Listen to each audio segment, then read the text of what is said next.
Good morning, everyone. My name is Robert May.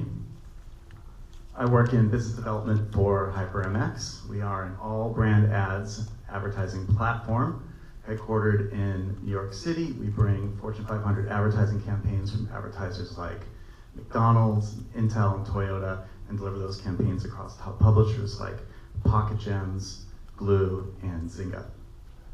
The theme of today's panel is monetization from the trenches. So by design, this is not a panel comprised of C-level execs to pontificate on the future of ad tech, but rather this is a panel comprised of ad monetization experts who have been spending years in the trenches fighting the good fight to maximize ad revenues for their games. Today we're going to hear some of their war stories and perhaps some battle scars.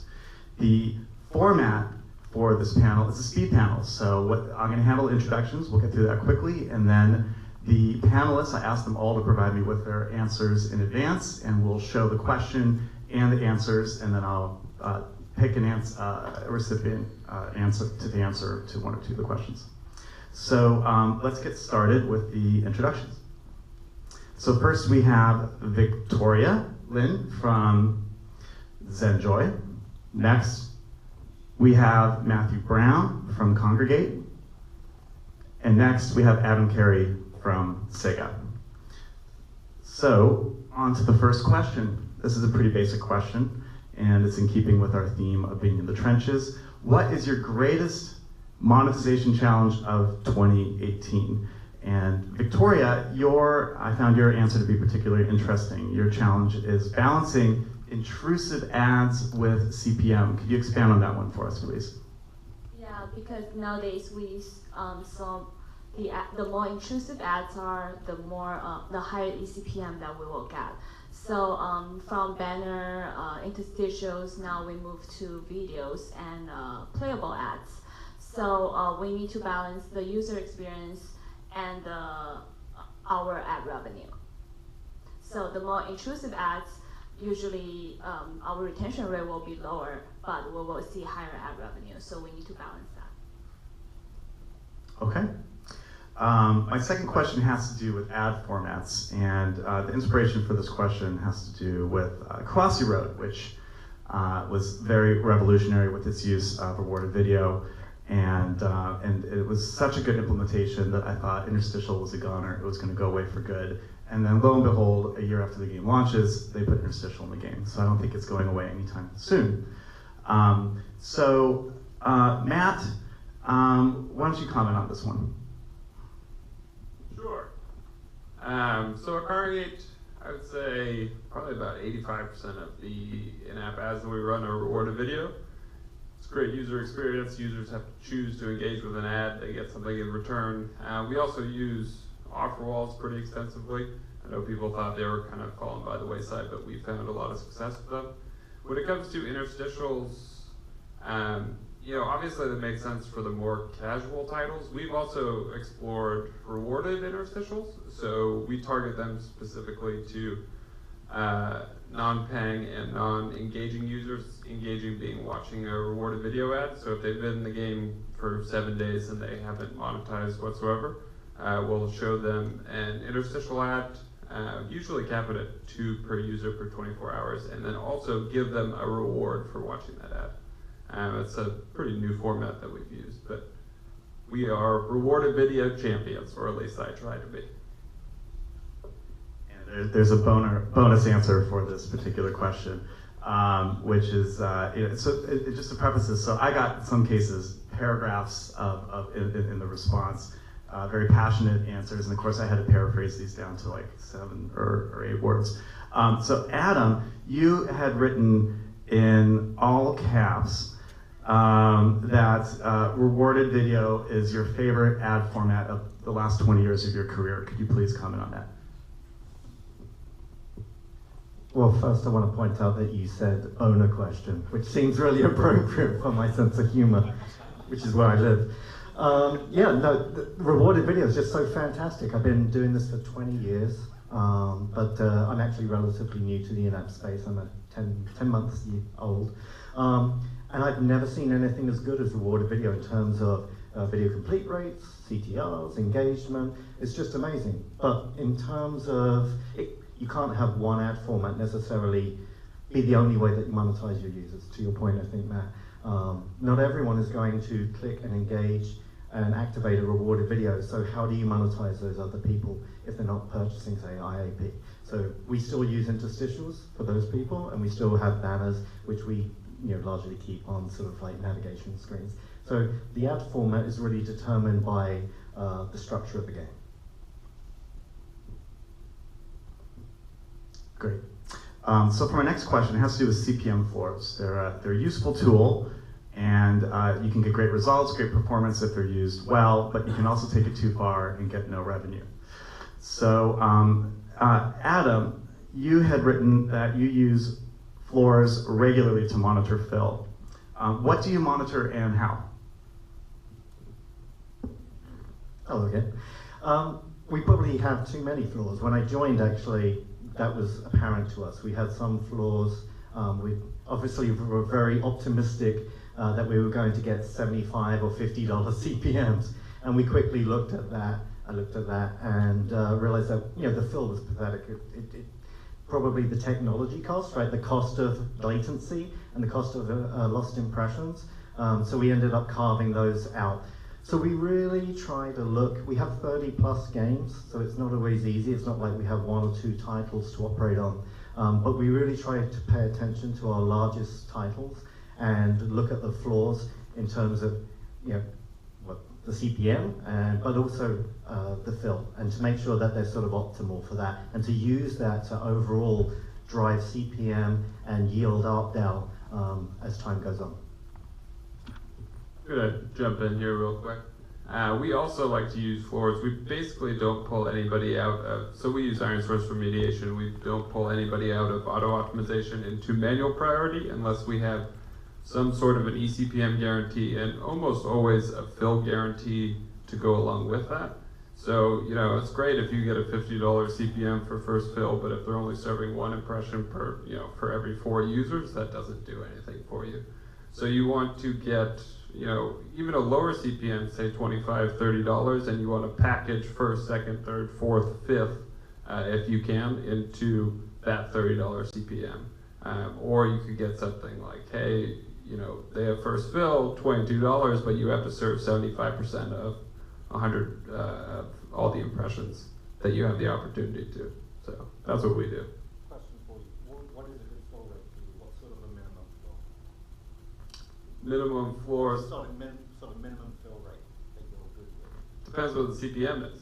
If you want to give me a $100 CPM, you can have one impression, but if you want to give me a $25 CPM, I'm going to need like 4. And then also, that depends, that also impacts what your deal for second is going to be and third and so on and so forth. So this next question has to do with getting developer resources. So I don't think I've ever encountered a game company that had an overabundance of dev resources.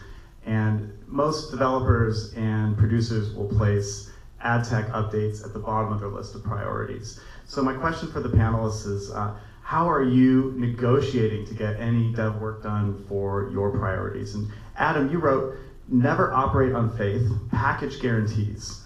Is there a battle scar or two associated with this one? I think the battle scars were a loss of faith among one of our studios, which hurt the relationship, like with Admon, right? You guys are over here, and your devs are over here, and I'm used to that from a sort of editorial perspective, or I've worked at a community site too, and so there's always that sort of like church and state. So the way that we solve this is to be blatantly honest, to really like put ourselves, any deal coming in, make sure we really work the numbers, and that as close as damn it, I feel like this is what the goal is. This is how much we're going to make. Get guaranteed run rates, get integration bonuses, and then present that to the studio. And if they don't want to go, I respect that decision. And then hopefully I've made a compelling case so that it sort of like flows through. And my numbers are right, and they don't come back to me later. Money is super good at convincing developers. I agree. So when I try to convince our developers, I actually need to show them what the upside is, like how many daily revenue I can actually bring in if they integrate this for us. So my next question is a question that I'm often asked by developers, which is how many SDKs should I put in my game? So let's just catch up, of course, on our slides. So let's just go round robin down here, starting with you, Victoria. We usually have 5 to 7 is the partners I previously have worked with and have performed very well. So it's just those big ad networks plus 1 or 2 the ones that specialize in search and vertical. That's different game by game. I would say really as many as you can fit. It's often an issue on Android with the whole DEX limit of 65,000, but now there's multi-dexing and different workarounds for that. But yeah, throw as many as you can fit in there. We have kind of preferred ones that we say we strongly encourage you to use these ones, but hey, why not throw HyprMX in there for Robert? I wish I could respond as many as would fit.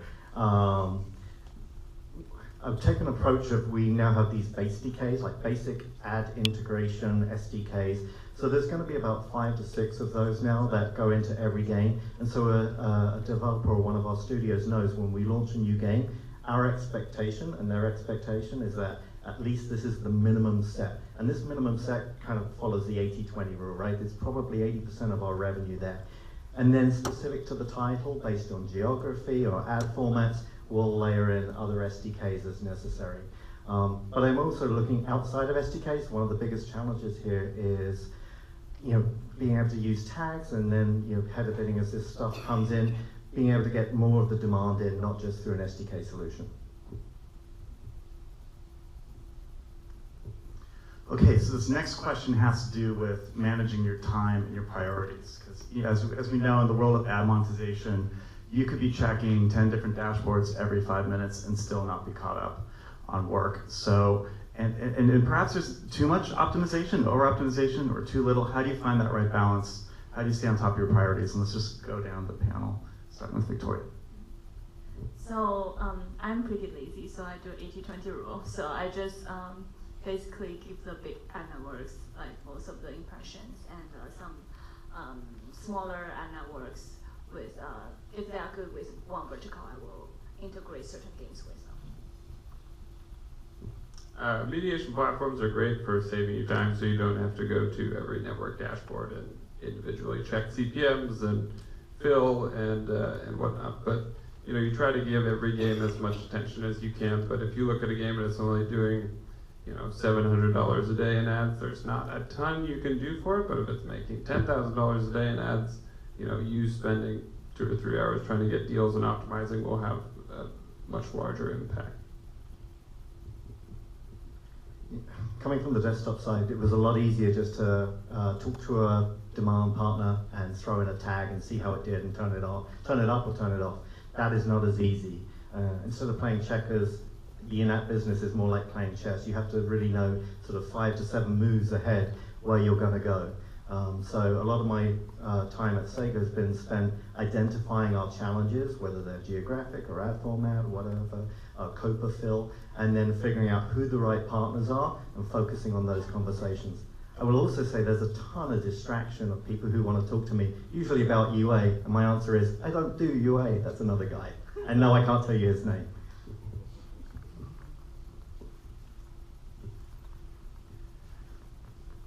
And I guess I would add to that too. Don't be afraid. This is for the developers here. Don't be afraid to lean on your ad networks a bit, and also, I would check in at least every 6 months because ad networks, there's fierce competition. They're always working to optimize and improve their systems, and you might be using an old form of optimization that's no longer valid.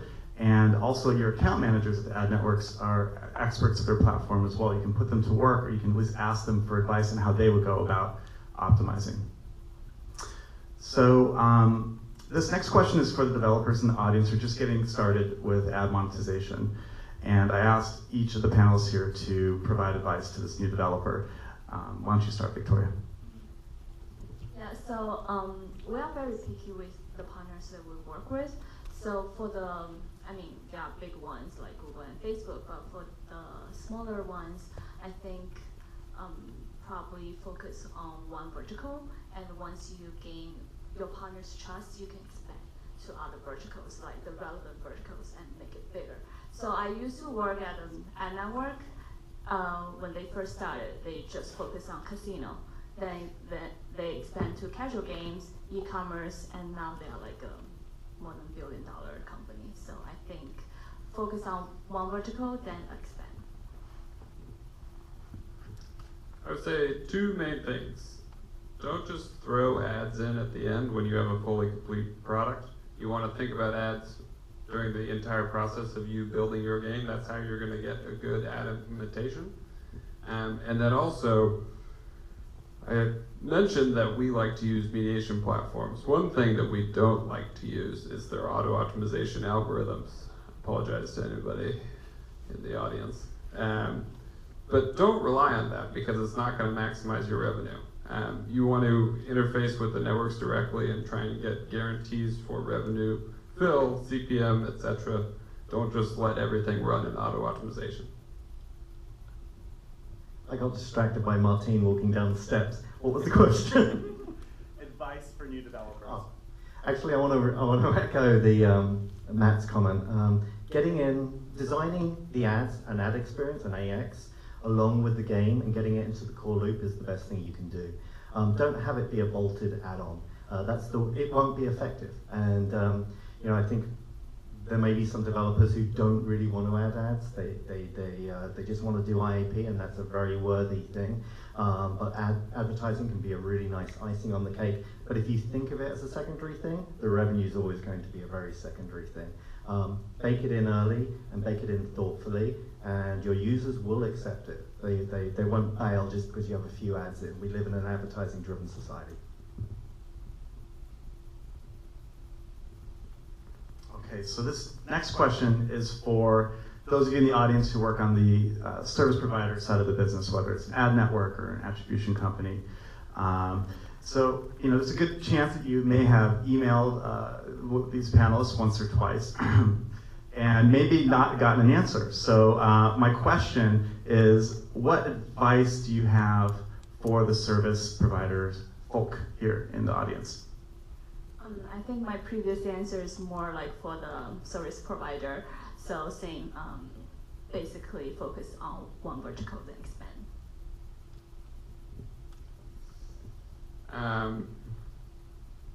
Show me that you can provide value for our developers.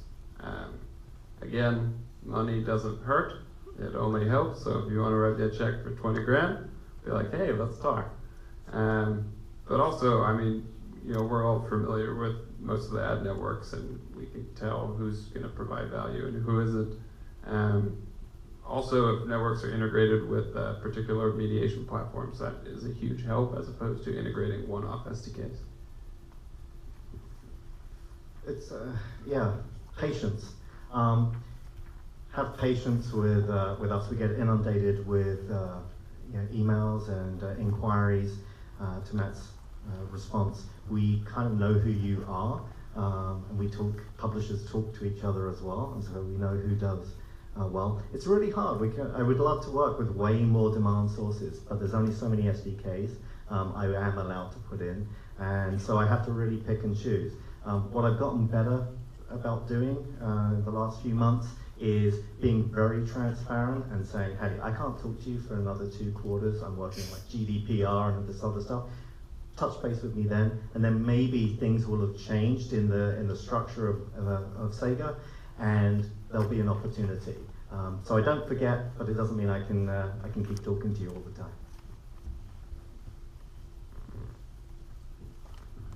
And there are differences between your companies, right? So Matt, you're at Kongregate, and you publish games, and then Adam, Victoria, you guys develop your games in house, and it's different for you, Matt, right? I mean, you have to convince a third party why a particular ad network SDK should be integrated. Do you want to speak to that difference? majority of developers that we work with, third-party developers, aren't, they're not super familiar with all the different ad networks, and so they generally go with our recommendations, and we like to use ones that we've had success with before. But I hate to be the money guy up here, but it really helps if it's a small dev team, say 2 people working out of Uruguay. If a network wants to give them $5,000 to integrate that network specifically without any strings attached, that is really going to help them, so yeah. So even though we have owned and operated studios, one in Boston, one in the UK, still very much almost like third parties having to prove the case. So to go back to a previous answer, right?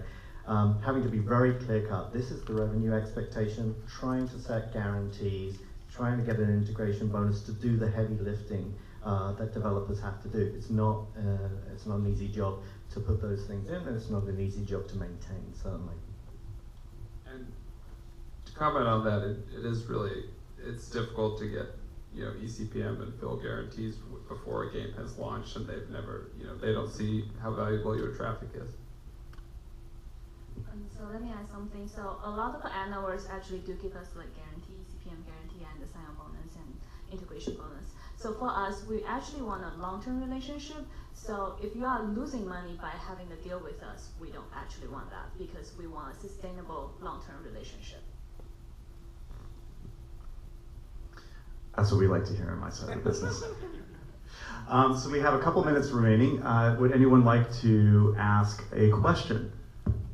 I have a microphone. Any volunteers? Going once, going twice. Oh, here we go. Let's see. I'll start with the first hand up.